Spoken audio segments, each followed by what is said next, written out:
Hey, welcome to the 494th episode of Just Shoot It, a podcast about filmmaking, screenwriting, and directing. This episode is brought to you by patron Richard Yeagley. I'm Matt Oren. And I'm Matt Oren, and today we have Gigi Hawkins, kind of back on the podcast, except for also on her podcast. She hosts the No Film School podcast. She's also a talented filmmaker, writer, director. She has a movie that is coming out kind of right around now, right? Yeah, I don't know that we have an exact release date, actually. Yeah, we should have gotten that. But it's awesome. You've seen it. You guys played together at the Chattanooga Film Festival. That's right. And she's just a delight. We actually met her through our old editor, Noah Bayshore. Mm-hmm. And she is better at talking to filmmakers than us, maybe. She's pretty good at it. She's certainly more prepared. It's nice. Yeah. Yeah. And it's kind of her interviewing us. So if you've ever wanted to know more about us, I don't imagine there's a lot of people that do, but I think it's a reintroduction is maybe the way to frame it. We've been doing this show for nearly 500 episodes. So this is like, hey, if you don't know our background, this is a good place to start. Yeah. So yeah, I think people will enjoy it. We talk a lot about kind of the industry breaking in, what we would do if we were starting now compared to what we did when we started. And yeah, and hopefully you'll get something out of it or commiserate. We dig into Gigi's background a little bit as well. I think the big difference between the last time we spoke with her and now is she's made a movie in between. Yeah. And so I think she's got a fresh perspective on the whole thing. The whole grind is different to her now, for sure. Yeah. She did get married too. We didn't really talk about it on the podcast, but I do wonder if marriage affects your career at all. Probably does, right? Without a doubt. Yeah. Your life. Yeah, without a doubt. Yeah. I think also she's married to a cinematographer. We're both married to actors. I think there's a difference between being married to a civilian and a film person in terms of like just people understanding the circumstances, Yeah. It's funny. There's the pros and cons. Like you hear so many people being like, oh, I just don't want to, I would never marry someone in the film industry. Yeah. And then the people, like, I think we kind of appreciate it because love it. We have crazy schedules and it's good to talk to someone about like your feelings. Yeah. Yeah. Well, and also, I've been traveling a decent amount and thought, oh, this next travel job, I'll bring the family along if it's like someplace cool. Mm-hmm. And in the last week, I've been up for jobs that would take me somewhere really cool, really exciting. And we thought maybe I was going to get it. I was really close. And then I came in second place, didn't get it. And then we did that again. Like we're just the whiplash of like, hey, we're going on a big trip. Like, let's start like, putting together a little bit of an itinerary to like, oh, never mind. We're not doing that at all. To like, oh, we're going on a big trip again. Like that ping-ponging back and forth. A normal person would be driven crazy by. Right. Especially if they have like a normal job where they're like, well, I'm just going to go to work. You just do your own thing. Yeah. Yeah, exactly. Whereas this, at least she understands why and how things ping pong back and forth and also acknowledges like, oh, this is just a nice perk of the job. Yeah. Awesome. Well, should we tell people about our Patreon real quick? That's right. Patreon.com/JustShootItPod is a place where you can throw us $1 or $2 to support the show and find out about live events like the one that we have coming up. Oh, yes. Should we tell people about our event? Oh, my goodness. I feel like I need to tell people about our event before the Patreon plug because I just feel like people are skipping the Patreon plug. Even though, I don't know if people know this, but it's not like we record a Patreon plug and like just plug it in here. We've literally never done that. Yeah. Every Patreon plug is bespoke. People can tell. You think so? Yes. Well, let's talk about our event real quick. Yeah, so we've got an upcoming event October 8th, a free event in Los Angeles, in North Hollywood at Lawless Brewing Company. Come on by. It's a filmmaker meetup, hangout, networking event even. We'll have some name tags and some like ways to identify each other. But we have the courtyard of the Lawless event to just kind of connect with your fellow filmmakers. Yeah, there's no panel you have to sit through. There's no time you have to be there by. Yeah. Just come, buy Matt a drink. Come as you are, yeah. And he prefers the cheapest tequila you can find. Well, this in is double a brewery, shot form. So I think it's only beer, bud. But damn. Yeah, bring some tequila from home. There's some wine. Yeah, maybe some wine. But I mean something. I bet there's a truck. I bet there's a food truck. Ooh, the Al Pastor. Yeah, give me some extra pork. Yeah, exactly. But yeah, to your point, Oren. Wait, how do people find out about it? You can go to events.justshootitpod.com. Events.justshootitpod.com. That's how you can sign up. And, it's free. If you want to donate a little bit of money to cover the cost of the event, that's great. But don't worry, bring your friends. The registration is mostly just so that we can kind of give the brewery a heads up of like how many chairs to set up, basically. So events.justshootitpod.com. That's events with an S, just so we know who all is coming. Cool. And yeah, our Patreon too. That's where you can really support us. Patreon.com/justshootitpod just helps us pay our editor and our social media expert. And that's it. So anything else? Should we talk to Gigi? Let's talk to Gigi.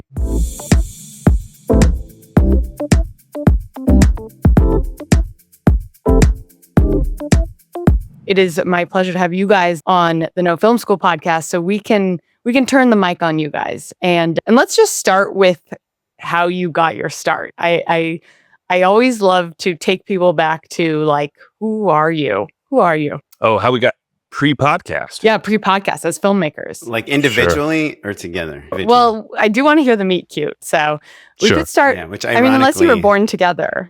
Yeah. Ironically, our meet cute has no meat involved because I'm Matt's vegetarian. But yeah, no, maybe I'll tell Matt's story and he'll tell my story, and that's how we'll make them very short. Sure, that's great. Mine is easy. Yeah, Matt went to USC Film School. His parents are teachers or something. Had no connections in film, and now still barely has any connections in film. 500 episodes later. Sorry, is this a roast or? No, but I think Matt and I both did a similar thing, which we just shot it. That's why our podcast is called Just Shoot It. We made a lot of our own things. Matt worked at Comedy Central with comedians in development. He was nominated for an Emmy or a Golden Globe or something like that. I worked on Key and Peele and some other cool shows, and then made like his own, we used to call them web series. Now we call them digital series, called Splitsville. That's a new movie coming out. I was going to say Squaresville. No, I'm just kidding. I'm just giving him a hard time. Squaresville, a couple seasons of that, which I think kind of got a lot of interest from other people that were doing kind of episodic stuff. And I started working with Newform and College Humor. College Humor came after Squaresville or kind of overlapped that? After Squaresville, yeah. And then we kind of were part of that Funny or Die revolution, like where everyone, it was weird because it was pre-iPhone, iPhones being like the tool that everyone can use to get in. So there's still like some barrier to entry. You still have to buy like a DVX 100 or HVX or Canon 5D. Like you still needed like $3,000, you know? Or a friend who had $3,000. Yeah. To make a short. And you still needed like Adobe Premiere or Final Cut Pro or something. And so I do think it was easier to stand out because the difference between like kind of amateur work and professional work was a little clearer. Like, hey, there's a cut and a close up and shallow depth of field. And now I feel like all that stuff just has completely gone out the window. Especially with AI. It's like, you don't even need I saw a meme yesterday. Someone said the iPhone 17 isn't going to actually have like a camera on the back. It'll just be all AI generated. You'll just tell it what you're pointing your phone at and it'll just kind of make a beautiful picture of it. And so, yeah, I think that's kind of our era. And we're like, sometimes I think Matt and I feel bad about our advice to new filmmakers because it's just so different now. Now it's I think everyone comes in from making things with their phones and their classes and putting them on social media and kind of getting sucked into Hollywood that way.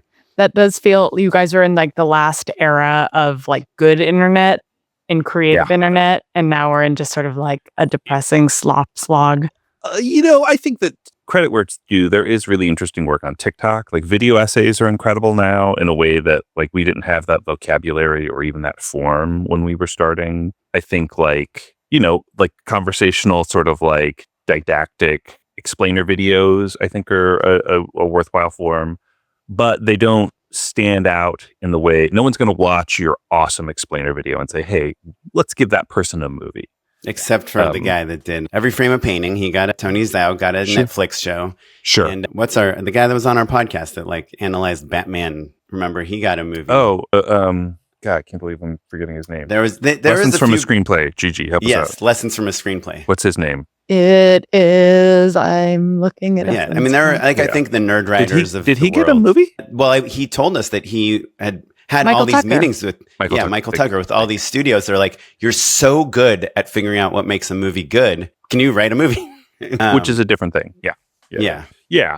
So, Oren, your bio. I just want to make one last comment. I think kind of just to push back a little bit on what Gigi said about now it's just, we were part of the good internet. Now it's kind of the slop internet. To me, that's what I wish was true. I wish that like we made the good stuff and now everyone makes the crap. Oh, we made lots of garbage. Is that your point? Yeah. Well, no, my point is that as frustrating as it is that the the barrier to entry is so low. Like there's so much good stuff out there. Like every single day I open up Instagram and I'm like, why would anyone ever hire me? Like, look at this great stuff. Look at this amazing That's shot. the Look at depressing this emotional part. thing. Yeah. Look at these beautiful people that have no money that are making something so much more amazing. Look at this epic Game of Thrones battle that someone just made with AI. Like, to me, this stuff is so good that it's kind of, my fear is that our career will just turn into everybody's hobby, and then we won't make a living out of it anymore. Sure. Anyhow, but so I think it's not a problem of everything's crap. I think there's too much good stuff that turns everything, it's hard to stick out. The bar perhaps has been raised. Yeah. Yeah. Well, On that note, what's my bio? Yeah, your bio. Well, just to leapfrog into I think the difference between what people are making online in their free time or as their hobby, as Oren put it, versus what we as filmmakers do is you have to be able to balance all of the other stakeholders, right? Like, it's not just can you make a cool shot with like great product shots or whatever, if you're making a commercial or whatever the case may be. There are studio heads, there are clients, there are other people who have to have their voices heard for legitimate or maybe sometimes less legitimate reasons, right? And like, that has always been the difference between, I think, people like Oren and I who found a decent amount of success and lots of other very, very talented filmmakers who we were hanging out with in our 20s while we were all making Channel 101 shows or Funny or Die videos or College Humor videos or whatever it may be. And so like, our ability to eat some shit, I think, is a little bit of it. And also to deliver on it, right? Not just like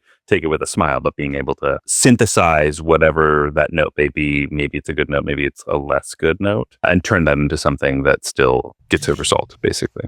And look, we'll get to Oren's origin story in just a moment, but I do think that you guys are identifying something that's interesting and perhaps how we can sort of differentiate what filmmaking is in this time, especially when, I don't know if you've seen these headlines recently that are like, everyone is a creative director, which is basically like, if anything, I feel bad for my friends who are creative directors, actual creative career-wise, directors. and more, it's like pushing sort of a vibe or a feeling or a taste versus being able to lead a team of people and work with different personalities. And like you said, field note, a difficult note. And that in itself is critical to what we're doing, whether it's at the micro budget level, the sort of just get out there and shoot it level, or a studio feature. Yeah. 100%.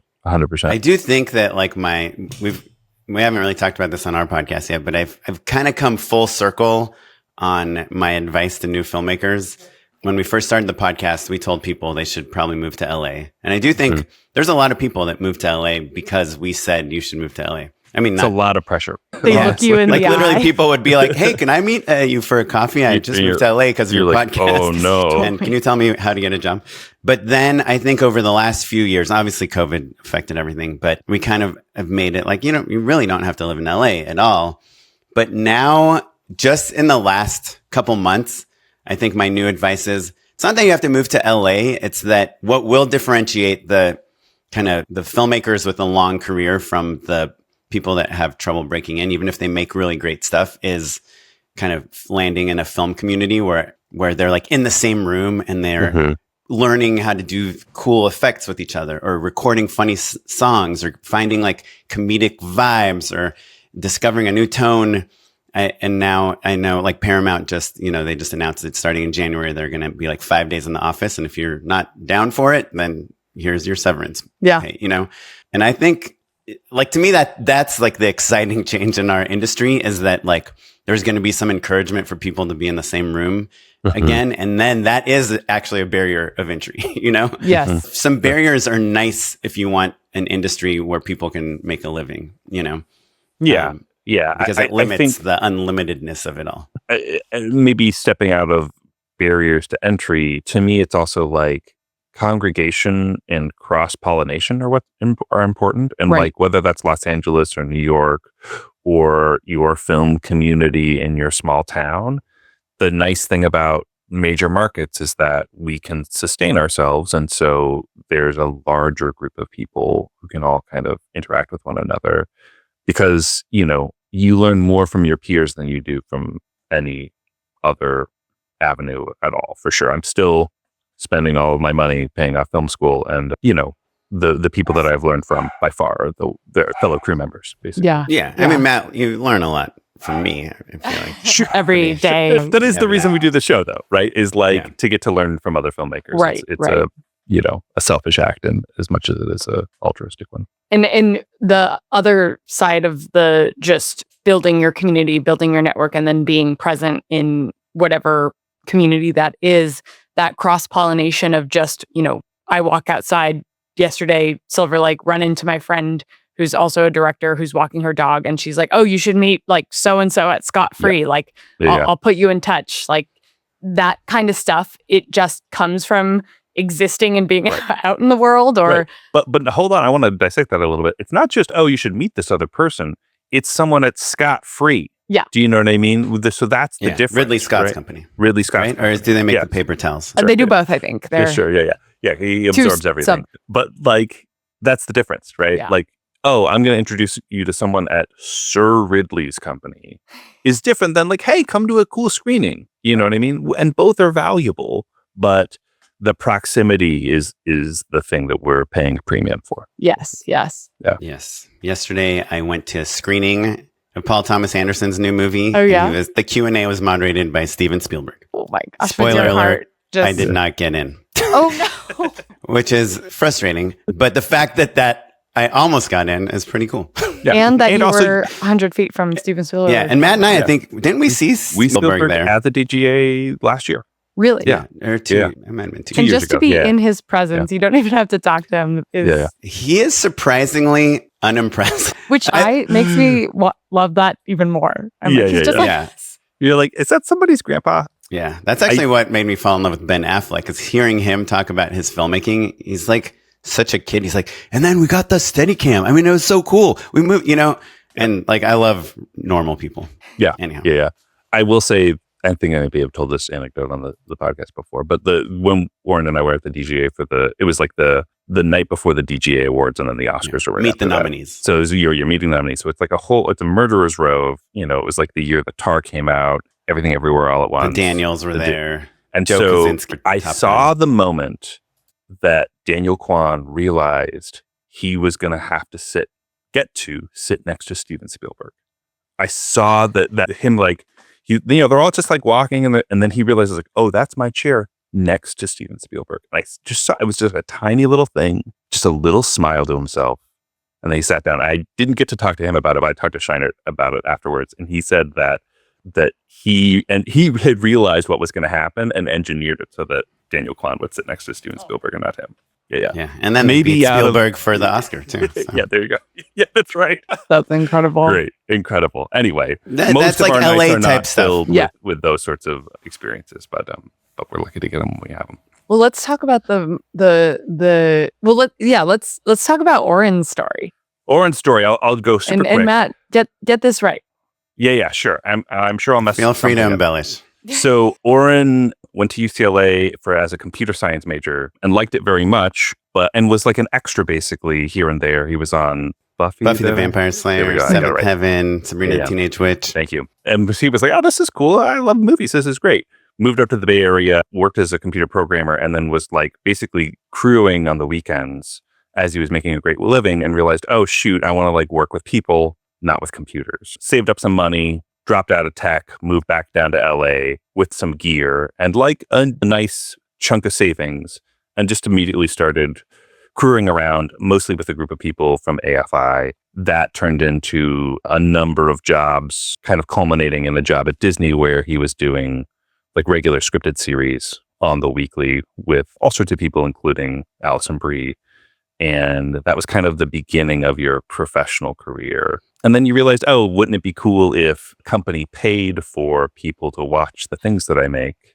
He fell in love with commercials. And then, as he mentioned, we were kind of both in that sort of Funny or Die, College Humor, Super Deluxe. You had the Super Deluxe series, all of that stuff. But part of that revolution rode that wave into a commercial career. And now let's talk about how you two came together. Like, do you remember meeting each other? And what led to you saying we should make a podcast? Well, we wore the same outfit to a party. No, I'm just kidding. I dropped an orange. He picked it up. And I said, Yeah, exactly. We were there for the same job interview. No, Matt directed something for, it was College Humor related. It was a college humor branded campaign. spot. It was a branded spot that was SAG, and it was a big campaign where, like, I want to say we were casting 30 featured people. Wow. It was nice and big, and the producer on it, our old pal Evan Kostbar, was like, "Yo, this is a chance to pay some favors back, right? Like 30 people, they're not going to be super selective. So, like, if you want to get somebody in a SAG commercial, which is a nice little payday, let's drop some names in there." He dropped Oren's wife's name, Kara, and I cast my wife, who is also an actor. And when we were shooting, I was like, "Oh, hey, you guys should hang out, now you guys have a buddy," basically, because Evan had sort of introduced everybody. So then after that, we all went to dinner together at the Lebanese place. Carousel, maybe? Carousel. Love Carousel. Yeah, it was good. But what's when funny you move is, to like, LA, go to Carousel. Go to Carousel. our wives are like so different. Like, so, Chrissy, they were basically extras, right? There was like 30 SAG extras. But they all had to be like improvised ready. Like, no, it wasn't period. It was like they were supposed to like have a day at the park and then improvise with these like kilted Highlanders. It was like a Scotch brand, basically. Okay. Yeah. But so they were all hanging out, and she was on set all day. And Kara was like, "Oh, this is a pretty big set. There's like fly swatters, the 20 bys on condor cranes and all sorts of cool things going on." And she's like, "I'm hanging out on set just with the other kind of background actors, including this girl, Chrissy." And at the very end, I was like, "So how'd you get this job?" And she was like, "Oh, my husband's the director." Like the whole day, she didn't, like, nobody knew that Chrissy's husband was the director, which is like just exactly the opposite of when my wife's on set. It's like, she calls it like peeing on me. She like instantly will like be like, "Yep, I'm Oren's wife." Yeah. That's right. She's like, "Where's Oren's red carpet?" Yeah, Oren likes his coffee with half of it. But anyhow, so they were both like, "Oh, both of our husbands are directors." And so we had this dinner at Carousel. And so there was this podcast, Script Notes, predated ours, John August and Craig Mazin, this awesome podcast. I mean, they had like an audio file you can download every week. It was like pre-podcast. Yes. But our friend Eric Kissack, who actually just won an Emmy last night for congratulations editing the studio, he used to have this director meetup that I went to. And he was like, "I think, wouldn't it be cool if there was like a directing version of Script Notes?" And then when I met Matt, I was like, "Don't you think it would be cool if there was a directing version of Script Notes?" I basically ripped off Eric's idea. And in the meantime, I think maybe I said to Eric, I was like, "Dude, let's do a directing version." And he had just had a kid, and he's like, "Nah, I don't have time for that." But when I met up with Matt, he was also already a Script Notes fan. And he's like, "Well, I've been thinking of this other podcast. It's called Story Hack. It's about like storytelling and and writing and crafting stories." And I was like, "Yeah, it's too film school for me. But let's do something else." And he just literally emailed me the next day. We just met the day before, and he's like, "Here's my outline for Story Hack. You want to like riff on this?" And then John August had just made a blog post about like what microphones they use. And I was like, "Well, yeah, to me, like, I know gear is not important in filmmaking, but sometimes the easiest step is just to get the gear, Yeah. And so I was like, "Okay, let's get these mics and then let's just start recording." And our first episode was about, do you need to go to film school? Because Matt went to film school and I didn't. And then I think our second episode was about, do you need to move to LA? My friend Avi was on it, and we were all like in my house just recording into like my iMac. Just like a snowball microphone. Yes. Yeah. Well, we weren't even facing each other. We were all facing the wall for some reason. Because it was like the Blair Witch Project. Yeah. Anyhow, but yeah, then it just kind of kept going. We were like, "Oh, we should do it every week." And we never ever introduced the idea of seasons or anything like that. Like, so literally there's been 0 breaks since we started.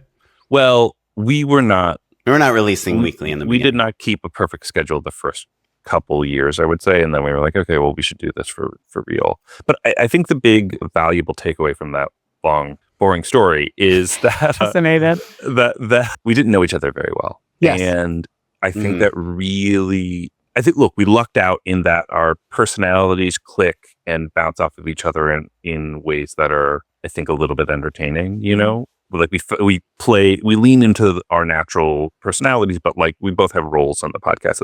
Normally I'm nice and Matt's mean, but on the podcast, we shut up, Oren. Shut up. Anyway, but the real important takeaway is that like some accountability from like basically a stranger was the secret ingredient early on, right? Like I have like documents and I was thinking about, so I think I'd even recorded an episode of this other show that was just kind of a mess. Yeah. Right? But like having a partner who could buy some gear and was like, hey, let's take this seriously.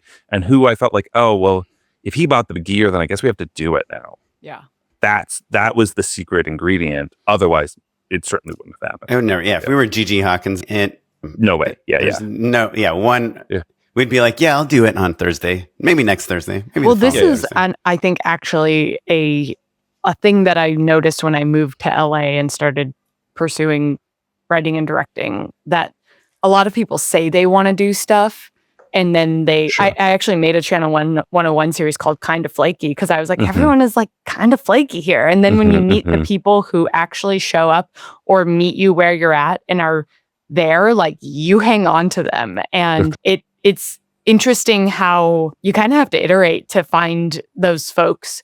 There's also something interesting about you, how your dynamic started, which was you kind of have to just be respectful because you don't know each other that well. And Sure. you Yeah, yeah. don't want to be the person who's like canceling day of or day before. If we were roommates, it would have been a game over. Yeah. For Right. Sure. No, I didn't Yeah. find out that Matt was nominated for an Emmy till at least like 2 or 3 minutes into our first episode. I was No, not you're right. nominated for an Emmy at that point. I got nominated during the show.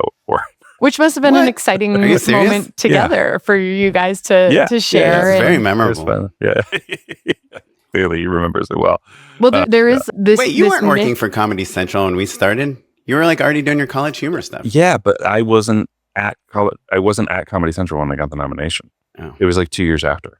Sorry, Gigi, you were doing a better job hosting. Oh, Yes. no, I love observing all this dynamic. So there's this myth of, because you're, of, I'd say like host energy, co-host energy, that like you have to be best friends, or everyone who's like, me Sure. and my best friend are so funny, like let's create a podcast. Sure. And Sure. and I just think that there's some overlap in that like early creation phase where, again, it's like I assume you guys are great friends now that you've made almost 500 Yeah. episodes Sure. together. So you get acquaintances. Take it or leave it. You are getting to know each other still. Yeah. But I just think it's surprising and interesting that you guys didn't know each other that well, and then you've created something that is such a staple for emerging filmmakers, existing filmmakers, and have kept it up. But it seems like it's been a very organic growth process for you guys. Like you've just kept taking the next one. You have a pretty streamlined system of booking guests. I love your use of Calendly, which I think we talked about last time. Sure. Yeah, that's literally the only thing we. Yeah. People will email us. You're forgetting though. Also, we have a small team of people like editing for us, for Yes, instance, posting our social but- media, that sort of stuff. Like the If we had to workaday edit stuff. ourselves, then It also wouldn't the happen. podcast would not exist. Yeah, for sure. Ditto. Yeah. Shout out to the Pod Buddy team in Chicago. I love you guys so much. That's right. Thank you, Yeah. Kyle, for No, you everything need- you And do. Kevin O'Ying. Show it. Yeah. Totally. Yeah. And I think that accountability, like you're talking about, like the way to combat flakiness is to say like, hey, I'm going to pay you a tiny bit of money, but I'm going to send you these files every week, Mhm. Yeah. and then like, And you're waiting for them. And if we're late, we ruin your evening or Yes. or whatever it may be. Yeah. And I'm sorry, Kyle, for the times that I've delivered late. Yeah, ruined his dinner plans. Yes. oh, we've done it many times.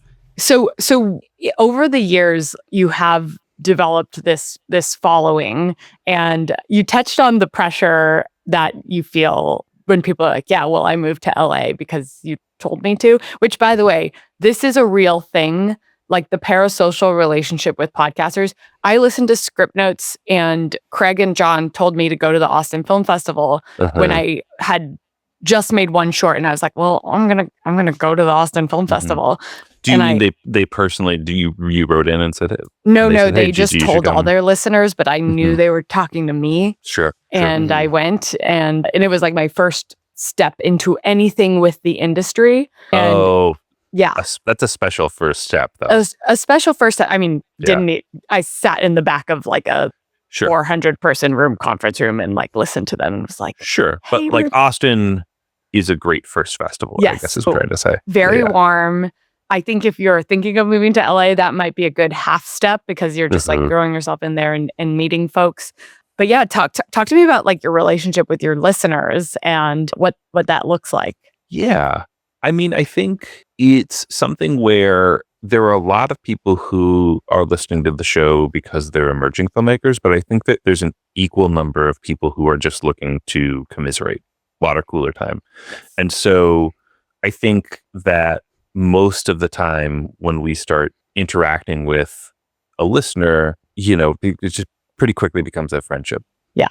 Which I think is a little bit, Gigi, I've been in your position where like you feel like a person so well. If I met producer Craig from the town, I would be very excited, But I think our show is a little bit different in that I think Oren in particular, you do a good job of being pretty approachable, and responding to emails and all of that stuff in a way that I think is less parasocial and more just like we happen to be the only ones with mics on, basically. Yeah. Though, I mean, I do think a lot about like why even have a podcast. And I think obviously we want our listeners to get something out of it. But what I found in the first couple of years that we were doing it is when I would go to meetings, I would say like, oh, I actually learned this interesting thing about this topic because I just had this director on my podcast, or I was just talking to this creative executive on the podcast. And it kind of is like this forced networking. Even if nobody was listening to the podcast, we would still get these connections with these people that we're talking to. And it's such a great excuse to be like, hey, I have a podcast. Like, would you want to come talk to us? And so, I'm so sorry. I just have to hit play on the next episode. How's Chrissy doing? She's good. I loved having her for the table read, and I had people like sort of take notes and reactions in real time, and I kept her script because it was so helpful for me to cool. see her and yeah, totally. Did she do the move where she checked anytime there's a laugh? Yes. That's a good one. That's a really good one. And then had great notes and great thoughts. So yeah. See, this is why it's good to have co-hosts. One of you can run out, yes, deal with some crazy family stuff, and then run back. Well, we just saw your camera. It sort of followed you, and then it zoomed in on your kid. Bike. We've just very, very recently, and this is all due to Matt, started posting like That's video. True. Like it is actually 100% due to me. Pod snacks or whatever you call them, like just little clips. Clips, yeah. And earlier I was, who knows if it'll even make it into the edit, but I was saying that there's some really good acting podcasts, and you guys challenged me to name some. And I didn't do a great job because most of my exposure to acting podcasts is actually through Instagram and these just like little podcasting clips. Yes. Like I love when actors just make fun of how ridiculous auditions are and casting directors. Like I follow a lot of actors that just make comedy stuff about, the industry. And so I feel like whether you listen to an hour and a half of us, talking about something, or you're just watching like a 15-second clip of us, like, I think it helps. People are getting stuff from it, but we're getting a lot out of it. People are getting to know us, and I was telling you guys a story before we started recording that yesterday I met this random guy in line behind me for the movie that I didn't get into. And his name is Jack. And he's like, oh, Oren, don't you have a podcast? I was like, yeah. He's like, yeah, I found you because I was trying to negotiate a contract, and there's this commercial contract negotiator named Scott Feinstein, and I Googled him, and he was on your podcast, and I listened to the episode, and then I just started listening to other episodes. So I don't think everyone should have a podcast because it's just too many podcasts, but I think us making this was just something that was like really easy to make every week and put out into the world. And it just gets us exposures in the same way that like posting an Instagram story every day about what you're up to does. And so I think that it's really helpful career-wise in that way. And my other thing, it's just super obvious, but it's something I've just really been thinking about a lot lately, is that we are all just salespeople. Like that's like our, directors 100%, but even production designers, cinematographers, like we're all just like getting on a call or getting in a room and saying like, hey, this is my vision of this thing. I used to hate the word vision, but now I do feel like it's like kind of I feel like it's a weird word still, but it's kind of the best word of like, hey, I like this look and this pace and this vibe and this tone and this casting or whatever. And we have to sell that, and having a podcast and having to talk for an hour and a half to people every single week is such a good exercise to be able to communicate, loudly and passionately and with some confidence. So yeah, that's why I think this stuff is helpful for us. And you're taking people into your career. Like you wouldn't have talked to Scott Feinstein if it wasn't relevant for you. And so now, not only is it a resource for somebody in this industry that can feel super isolating, super like the blind leading the blind, even people, when you have representation, it can feel like your like time is limited with those resources. And it can be a space for people to just like lean back and learn from people who are actively having careers, working directors. And yeah, I think that's you following your bliss as you guys have continued to grow your careers, makes it so people can access, and it becomes a little less of a, scary industry that has bars and all that kind of stuff. Yeah. I think also it's funny, Oren and I, for the first time in kind of a long time, are both feeling pretty good about our careers. You've been traveling to Thailand like 80 times. Yeah. Have you heard of Pad Thai? He just wrapped like $1 million commercial like last week, and like I don't have anything booked. What am I going to do? But most of the time, I would say the vast majority of the last 10 years, one of us has been doing pretty well, and one of us has been bummed out in as a seesaw.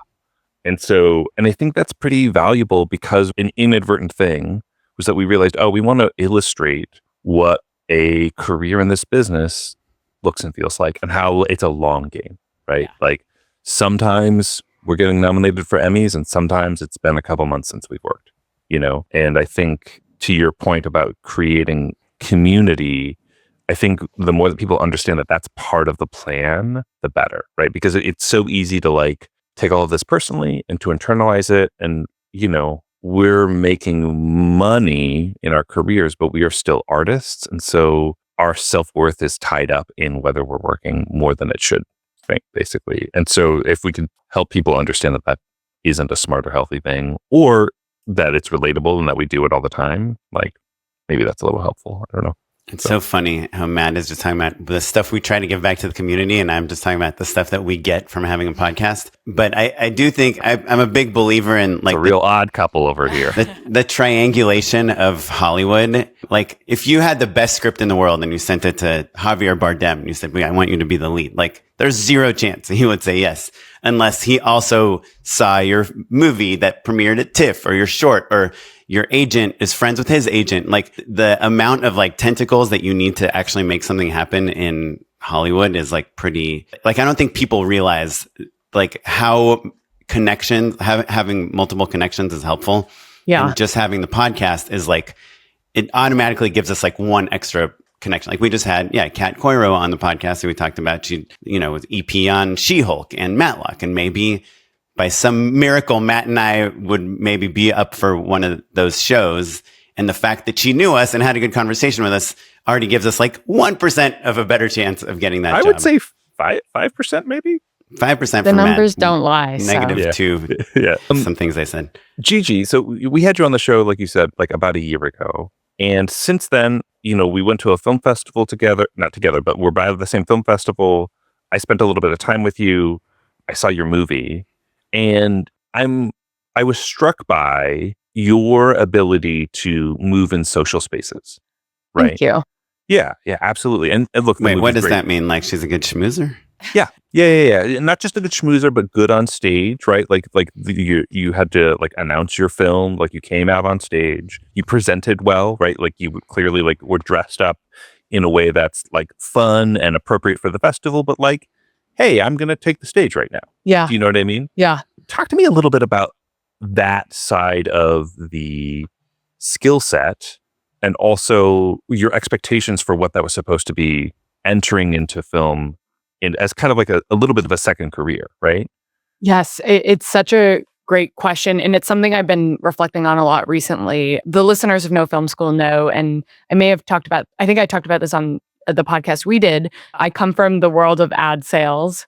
So a lot of my job before used to be presenting in front of all different types, like groups of, fresh out of college coordinators, and getting them excited about podcasts before podcasts were a thing. I was working for Gimlet, a podcast company, and or like C-suite people who also don't really know what a podcast is, and getting them excited about podcasting. It was really easy to get to connect with people about very like human things. So I'd always try to find like a way to connect with somebody, even in a corporate setting. I would say, does anyone here have kids? And they'd raise their hands, like a third of the room or half the room.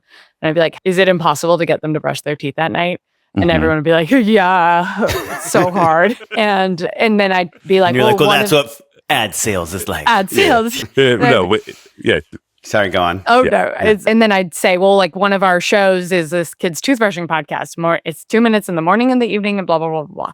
So like when presenting like your movie on stage or even sort of who you are in a one-on-one environment, like certain things start to click where you're like, I used to have the corporate job and I used to sell all the time. And now I do that, but for stories, and I get to sell my stories, and that's really exciting. That's the bad version of what I did. That's right on, though. That's exactly right.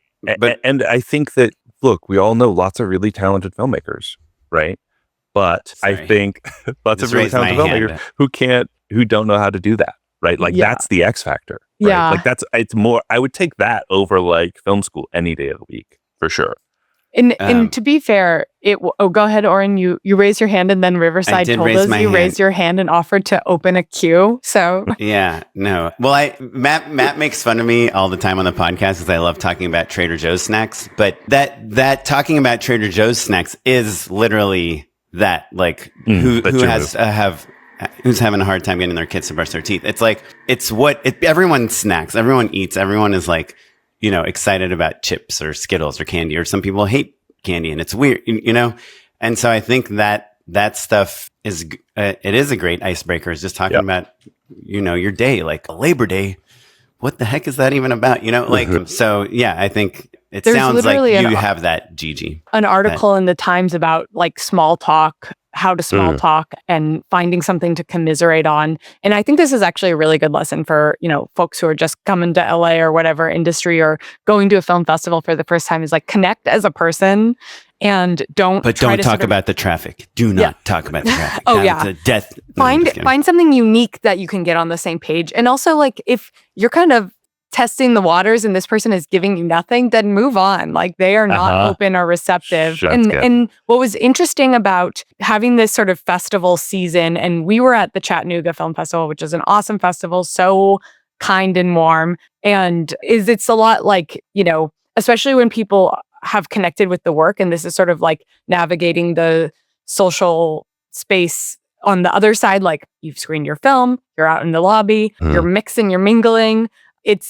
I think it felt like my wedding day a couple times in a row over the course of this year. And one of them was actually my wedding day. So I think I've learned over the course of this year a sort of way of being present that took me out of host mode, which usually is the space that I've been in, and put me into like, let me just connect with whoever is right in front of me and be present and engage. And then at a certain point, like also be okay with moving on or saying, thank you, like, I'll be right back. I have to do this thing. Cause it's also easy to get sort of sucked into a conversation and especially when, there are people waiting to talk to you or you have to go. Or you're catching a vibe where you're like, oh, if I don't stop this right now, this is going to be all night. Yes, right? Yes, exactly. Larry David had this idea for like a party police person that like anyone that's having longer than a 5-minute conversation, he just comes and like breaks it up, It's more of like a body language check. Do you know what I mean? If someone's back is against the wall, like kind of like tossing glances. Yeah. It's fascinating. And it's like, it's an interesting space to be in, especially, and I think if anything, it's like rarely do you get to show your work to a live audience. And then afterwards to feel their energy. The one thing I'll say is there's this element of, a will they, won't they in my movie. And a couple of people have sort of like clutched my arm being like, I'm going through this right now. And I'm like, and your movie is about marriage. Yes. But like a marriage falling apart in front of us. Like it's not like, boy, we disagree on some stuff and maybe we should see counseling. Like it's rough for this couple. But the fear in these people's eyes who are like in it themselves. And I kind of feel, I'm like, sorry for putting you through that. Sure. Need a trigger warning. Yes. Do you guys believe in trigger warnings? I do, actually. Yeah. Okay. Yeah, I do. I mean, don't go see Bruno with your dad in the movie theater. Well, I feel like there's a lot. I saw it with my in-laws, actually. Yeah.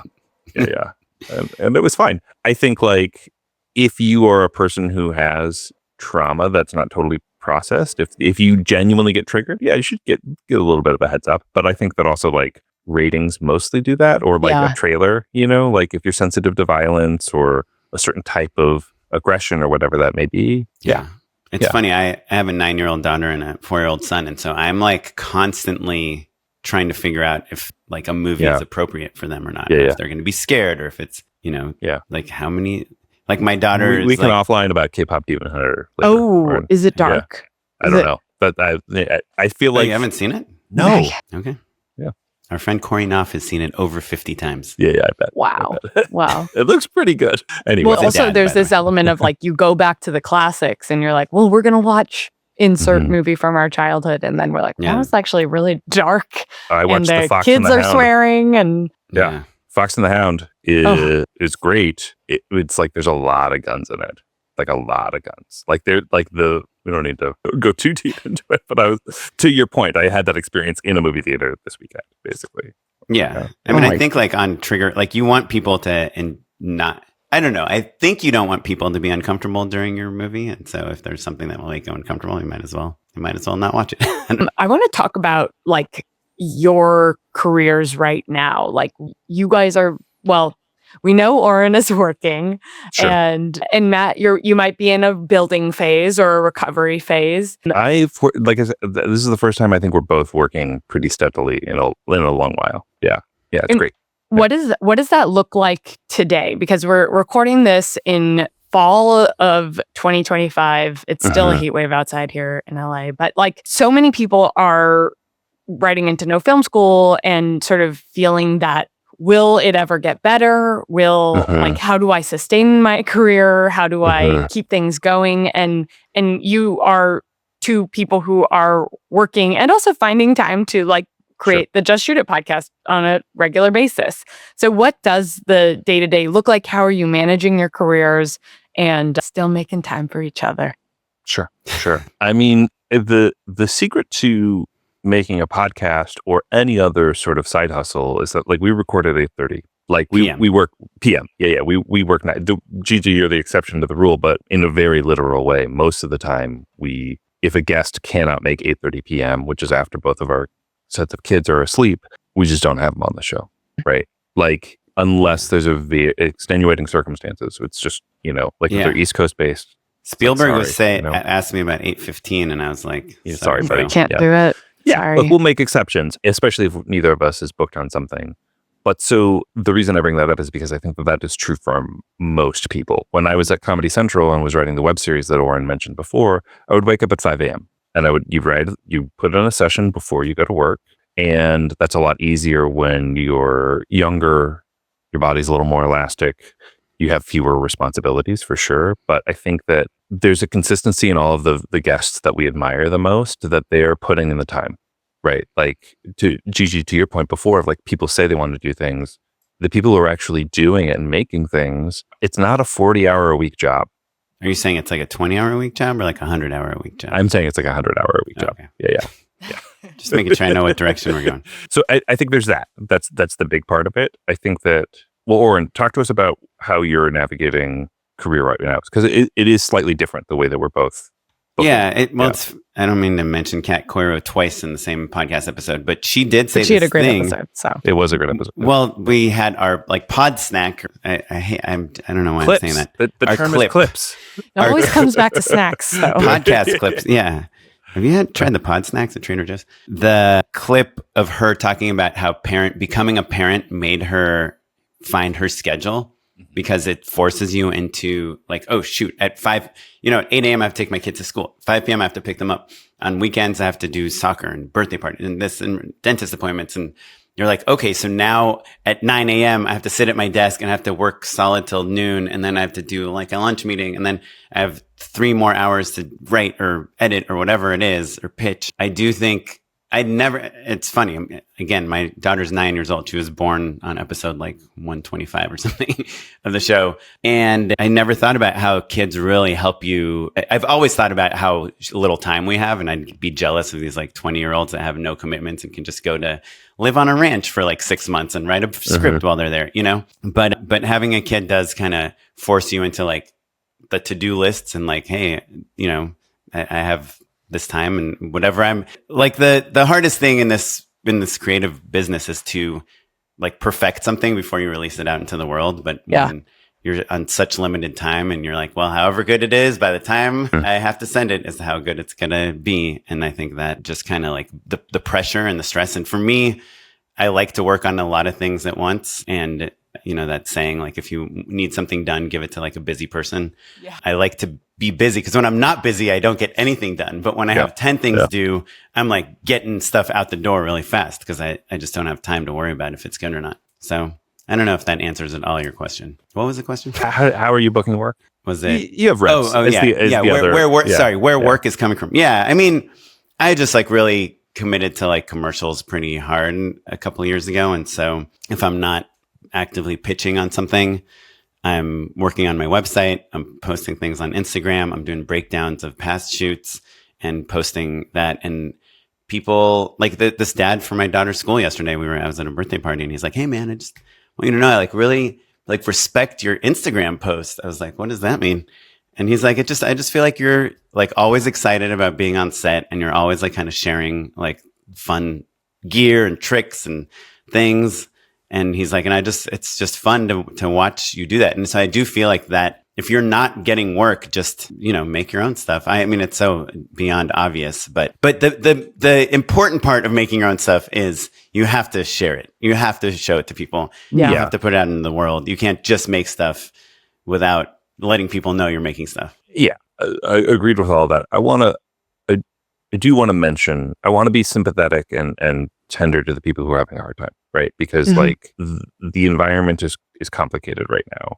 Oren has an awesome reel. And so with a body of work and then that heartbeat of like, hey, I'm booking, check out this cool shot that we just did, or look at how many trucks are on the street right now. What the heck do they even, like why do we have so many? What do they even do?